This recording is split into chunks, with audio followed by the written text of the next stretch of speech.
नमस्कार दोस्तों। आज हम बात करने वाले हैं सबसे बड़े सेबी एक्शन की, जो आया है Abdus Sathe trading academy private limited पर, अब्दुस साठे पर और गौरी साठे पर। उन पर आया है इंटरिम एक्स पार्टे कम शो कॉज नोटिस और ये ऑर्डर 4 दिसंबर 2025 को लगभग रात के 9 बजे आया है।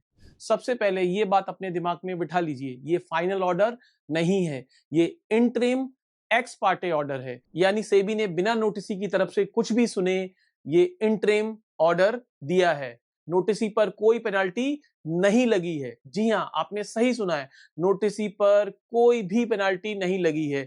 जैसा कि आप सुन रहे होंगे, नोटिसी के ऊपर 601 करोड़ की पेनाल्टी, 546 करोड़ की पेनाल्टी लगी है। ऐसा बिल्कुल भी नहीं है, नोटिसी के ऊपर कोई भी पेनाल्टी नहीं लगी है। दोस्तों याद रखें, पेनाल्टी और डिसगॉर्जमेंट दो अलग अलग चीजें होती हैं।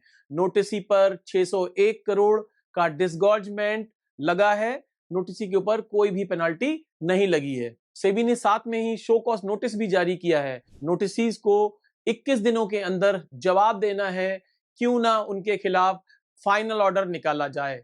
और हाँ, इस इंटरिम ऑर्डर को भी ऑनरेबल सिक्योरिटी अपीलेट ट्रिब्यूनल यानी सैट में चैलेंज किया जा सकता है। दोस्तों, सेबी ने दूर से देखकर ही ये कार्रवाई नहीं की है। कोर्ट की अनुमति लेने के बाद सेबी की टीम ने 20 से 21 अगस्त 2025 को नोटिस के प्रीमिसेस पर पूरी तरीके से सर्च ऑपरेशन चलाया। 2 दिन तक चली इस बड़ी कार्रवाई में सेबी ने बड़ी मात्रा में digital evidences, devices, documents, WhatsApp chats, YouTube session data और इंटरनल कम्युनिकेशन कलेक्ट किए थे। शो कॉज नोटिस के अनुसार जो मटेरियल मिला है उसने सेबी के शुरुआती संदेह को और मजबूत कर दिया है कि वार्निंग के बाद भी नोटिसी अनरजिस्टर्ड इन्वेस्टमेंट एडवाइजरी जैसी एक्टिविटीज में शामिल था। जी हां, मार्च 2024 में सेबी ने नोटिस को एडमिनिस्ट्रेटिव वार्निंग लेटर इशू किया था और नोटिसी ने ये एडमिनिस्ट्रेटिव वार्निंग लेटर के बाद भी अपने कामों में सुधार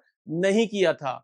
ये सर्च ऑपरेशन इस पूरे मामले की बैकबोन है, क्योंकि लगभग पूरा इंटरिम ऑर्डर इन्हीं एविडेंस पर टिका हुआ है। सेबी के हाथ लगे ट्रांसक्रिप्ट बड़ा खुलासा करते हैं। इन रिकॉर्डिंग से साफ लगता है नोटिस सिर्फ टीचिंग नहीं कर रहे थे, लाइव मार्केट में ट्रेडिंग सेशन चला रहे थे और उन सेशंस के दौरान पार्टिसिपेंट्स को सीधे सीधे ट्रेड रिकमेंडेशंस यानी टिप्स दे रहे थे। यानी स्पेसिफिक सिक्योरिटी पर अभी खरीदो, यहाँ स्टॉप लॉस लगाओ, ये टारगेट आएगा, ऐसे बिल्कुल क्लियर और एक्शनेबल कॉल दिए जा रहे थे। ये सारी एक्टिविटी एजुकेशन नहीं बल्कि सेबी के हिसाब से real time unregistered investment advisory है। सेबी के मुताबिक ये पूरा मॉडल एजुकेशन नहीं था, ये एजुकेशन के भेष में चल रही अनरजिस्टर्ड इन्वेस्टमेंट एडवाइजरी थी। सेबी की जांच में जो वीडियोस मिले हैं, रिकॉर्डिंग मिले हैं, व्हाट्सएप चैट मिले हैं, वो सब एक चीज दिखाते हैं, लाइव मार्केट में बाय सेल टारगेट्स और स्टॉप लॉस बोलकर कॉल्स दी जा रही थी। और दोस्तों, ये पॉइंट सबसे इंपॉर्टेंट है, सेबी ने साफ कहा है लाइव मार्केट में ट्रेडिंग कॉल देना, लाइव पोजीशन दिखाना, buy sell, stop loss, target बोलना, ये सब इन्वेस्टमेंट एडवाइजरी है और बिना रजिस्ट्रेशन के करना ये सीधे सीधे इलीगल है। दोस्तों, इस केस में इन्वेस्टर की शिकायतें मिली जुली थी। वेबिनार में स्पेसिफिक स्टॉक पिक्स, अगली क्लास में देखो प्रॉफिट हुआ वाला control setup, paid WhatsApp group में डिस्गाइज कॉल्स, केवल प्रॉफिटेबल ट्रेड शोकेस करना, अनरियलिस्टिक रिटर्न्स के वीडियोस और टेस्टिमोनियल्स डालना, लाइव मार्केट में बाय स्टॉप लॉस टारगेट बोलकर भरी क्लास में ट्रेडिंग करवाना, ये सब एजुकेशन के नाम पर चल रहा था। सेबी ने हंड्रेड्स ऑफ आवर्स की वीडियो रिकॉर्डिंग चेक की और फाइंडिंग बहुत क्लियर है। लाइव ट्रेडिंग कॉल बिल्कुल स्पष्ट है, जैसे बाय हियर, स्टॉप लॉस ये है, टारगेट ये है, मैं भी लॉन्ग हूं, आप भी कर सकते हो और अगर ये लेवल आते हैं तो हम एंट्री कर लेंगे। ये सिग्नल साफ हैं। ये एक्टिविटी अनरजिस्टर्ड इन्वेस्टमेंट एडवाइजरी यानी यूआईए थी। रिकॉर्डिंग में पार्टिसिपेंट्स खुद बोलते थे, सर मैंने ले लिया है, सर मैंने इनिशिएट कर दिया है पोजीशन, ये प्रूफ है कॉल इंड्यूसिंग थी। सेबी ने माना ये सब रेगुलेटेड एक्टिविटीज हैं, एजुकेशन नहीं। नोटिस ने कहा 50% कैपिटल इस स्टॉक में लगा दो, ये सीधे सीधे इन्वेस्टमेंट एडवाइजरी है जो कि बिना आईए रजिस्ट्रेशन पॉसिबल नहीं है। सेबी ने मिसलीडिंग टेस्टिमोनियल में ये पाया, जिन लोगों को करोड़पति दिखाया गया था वो असल में लॉस में थे। दोस्तों, सेबी के मुताबिक सबसे बड़ा पैसा जियो मेंटरशिप कोर्स से आया है, लगभग 444 करोड़। सिर्फ इसी एक प्रोग्राम में कलेक्ट हुए 444 करोड़ एजुकेशन के नाम पर। दोस्तों याद रखें, लगभग 68,000 कैंडिडेट्स ने यह कोर्स लिया और हर कैंडिडेट से लगभग 6.5 लाख की फीस ली गई थी। दोस्तों, सेबी ने इंटरिम ऑर्डर्स में क्या क्या डायरेक्शन दिए उनको अब हम समझते हैं। सबसे पहला, इमीडिएट रेस्टेंट, अनरजिस्टर्ड इन्वेस्टमेंट एडवाइजरी या रिसर्च एनालिस्ट जैसी कोई भी एक्टिविटीज नोटिसी नहीं कर सकते हैं।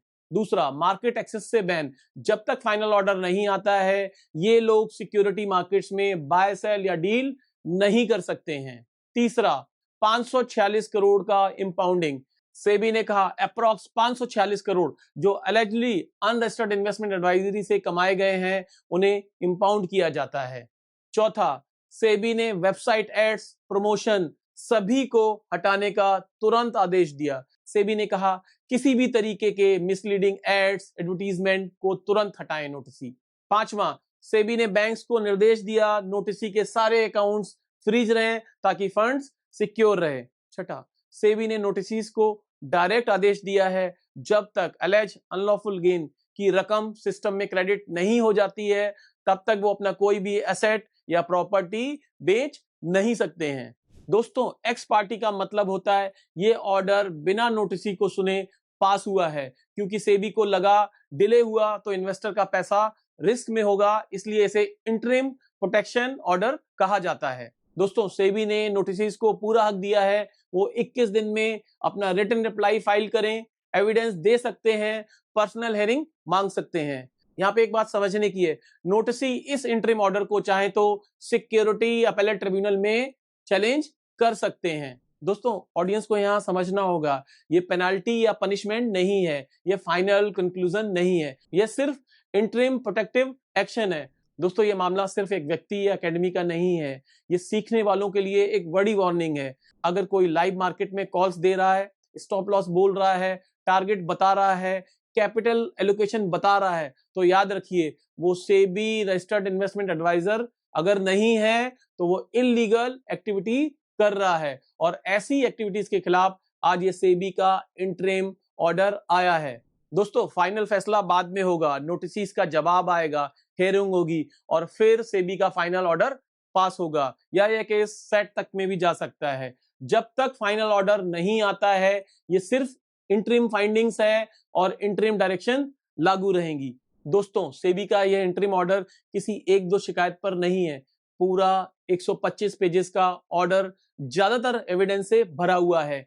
यूट्यूब की रिकॉर्डिंग्स की screenshot, WhatsApp group chat, webinar, testimonials, screen recording तक सेबी ने कंसीडर किए हैं। सेबी ने अगस्त 2025 में कोर्ट से परमिशन लेकर नोटिसी के प्रेमिसेस पर जाकर इंस्पेक्शन किया और उसके बाद 3 महीने से ज्यादा का समय लगाया और डिजिटल एविडेंस इकट्ठा किए, वीडियो वेरीफाई की, चैट मैच की, स्टेटमेंट्स क्रॉस चेक की। ये कोई जल्दबाजी का एक्शन नहीं है। सेबी ने इतना मटेरियल इकट्ठा करने के बाद ही ये interim x party protective order pass किया है। फाइनल फैसला अभी बाकी है, नोटिसी को 21 दिन में जवाब देना होगा, लेकिन सेबी को प्राइमा फेसी ये लगा इन्वेस्टर प्रोटेक्शन के लिए तुरंत इंटरवेंशन जरूरी है, इसलिए ये इंटरिम डायरेक्शन लागू किए गए हैं। दोस्तों, यहाँ एक बड़ा मुद्दा है जो सेबी ने अपने शो कॉज नोटिस में साफ लिखा है। अब्दुस साठे को पहले भी चेतावनी दी गई थी। 1 मार्च 2024 को सेबी ने एडमिनिस्ट्रेटिव वार्निंग जारी की थी जिसमें सेबी ने नोटिस को साफ साफ चेतावनी दी गई थी कि मिस रिप्रेजेंटेशन मत करो, सेलेक्टिव डिस्क्लोजर मत दो और अपनी एक्टिविटीज को तुरंत सही कर लो। यानी सेबी ने पहले ही कह दिया था सुधर जाओ वरना कार्रवाई होगी, लेकिन शोकाज नोटिस के मुताबिक वार्निंग के बाद भी नोटिस ने अपनी एक्टिविटीज नहीं रोकी। सेबी कहता है चेतावनी के बाद भी वे अपनी अनरजिस्टर्ड इन्वेस्टमेंट एडवाइजरी जैसी एक्टिविटीज में लगातार शामिल रहे। Live calls, trade triggers, stop loss, target instructions और वेबिनार में ट्रेडिंग इंडक्शन जैसे कंडक्ट जारी रहा। इसका मतलब सेबी की नजर में यह कोई गलती नहीं बल्कि वार्निंग के बावजूद जारी इलीगल कंडक्ट है जो पेनाल्टी और हार्श डायरेक्शंस को और मजबूत बनाता है। यही कारण है इस बार सेबी ने सीधा interim x party order plus show cause notice दिया, क्योंकि रेगुलेटर के मुताबिक कहने से नहीं, अब एक्शन से ही फर्क पड़ेगा। दोस्तों, सेबी ने अपने ऑर्डर में बिल्कुल साफ कर दिया है और इसे स्पष्ट करने के लिए 29 जनवरी 2025 के सर्कुलर का भी हवाला दिया गया है। एजुकेशन और इन्वेस्टमेंट एडवाइजरी में कहां फर्क है? जो सिर्फ एजुकेशन दे रहा है, उसे किसी भी सिक्योरिटी पर सीधी या इनडायरेक्ट सलाह, future price, buy sell, target जैसी एक्शनेबल बातें या किसी भी तरीके का रिटर्न परफॉर्मेंस क्लेम नहीं करना चाहिए। और टीचिंग के नाम पर पिछले 3 महीनों का मार्केट प्राइस डेटा भी इस्तेमाल नहीं किया जा सकता है।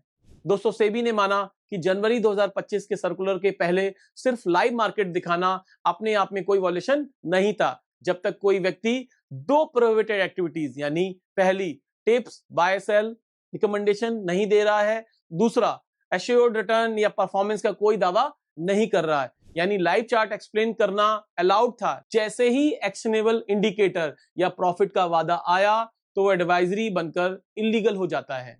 दोस्तों, एक बड़ा सवाल उठता है, आप दूध साटे ही क्यों? यह सवाल सही भी है क्योंकि पिछले कई सालों में इंडिया में फिनफ्लुएंसर स्पेस में वो एक बहुत बड़ा नाम बन गए थे। वैसे तो यूट्यूब भरा पड़ा है ऐसे क्रिएटर से और कई फिनफ्लुएंसर ने पास्ट में खूब अनरजिस्टर्ड इन्वेस्टमेंट एडवाइजरी दी है और बाद में जाकर वो आईए और आरए बन गए हैं। कौन कितना कानून तोड़ता है उसका नंबर एक एक करके आता ही है, लेकिन सवाल ये है कि अब्दुस साठे ने क्या क्या कानून तोड़ा है और सेबी ने इंटरिम ऑर्डर में जो लिखा है वो क्या कहता है। सेबी ने शो कॉज नोटिस में साफ पूछा है क्यों ना 601 करोड़ रुपए जो आपने कोर्स फीस के नाम पे लिए हैं वापस करने का आदेश दिया जाए। यह इसलिए क्योंकि सेबी के हिसाब से लगभग 546 करोड़ की रकम अनरजिस्टर्ड इन्वेस्टमेंट एडवाइजरी एक्टिविटी से जुड़ी है। अब देखना होगा सेबी का 601 करोड़ का पूरा हिसाब कितना लीगली टिकता है। दोस्तों, यहाँ पे एक इंपॉर्टेंट पॉइंट है, अगर नोटिस कुछ भी डिफेंस नहीं देता है तब भी सेबी सीधे सीधे 601 करोड़ वापस करने का आदेश नहीं दे सकती है, क्योंकि प्रोसिक्यूशन यानी सेबी की लीगल ड्यूटी है अपना केस प्रूफ करना। और सेबी ने इस ऑर्डर में माना है कि उनके पास 546 करोड़ के ही एविडेंस हैं। दोस्तों, नोटिसी ने इस अमाउंट पर जीएसटी और इनकम टैक्स भी दिया होगा, वो भी कैलकुलेशन में एडजस्ट होना चाहिए। नोटिसी का वही पैसा इलीगली अर्न माना जाएगा जो यूआईए अनरजिस्टर्ड इन्वेस्टमेंट एडवाइजरी से डायरेक्टली जुड़ा है, ना कि ग्रॉस रेवेन्यू। लेकिन दोस्तों, यहां सेबी के पास 2 और बड़े हथियार हैं। पहला, section 15 EB of SEBI act, जिसमें आईएआरए रजिस्ट्रेशन के बिना एडवाइजरी देने पर पेनाल्टी लगती है और ये पेनाल्टी 1 करोड़ तक हो सकती है। लेकिन उससे भी बड़ा है सेक्शन 15HA, सेबी का असली ब्रह्मास्त्र। इसमें पेनाल्टी 25 करोड़ तक या प्रॉफिट का 3 गुना जो भी ज्यादा हो लग सकती है। ये बड़ा मुद्दा बनने वाला है। नोटिसी की तरफ से ये इंटरिम ऑर्डर कम शो कॉज नोटिस सेट में भी चैलेंज हो सकता है। खैर दोस्तों, आखिर में सिर्फ एक बात याद रखिए, sure shot profit, guaranteed return, fix target ऐसी कोई चीज बाजार में होती ही नहीं है। और जो भी live calls, stop loss target बोलकर भीड़ को ट्रेड करवाता है वो एडवाइजरी दे रहा है। एडवाइजरी बिना रजिस्ट्रेशन सीधे सीधे इलीगल है। सतर्क रहें, समझदारी से सीखें, टिप्स नहीं रियल नॉलेज चुनें। धन्यवाद।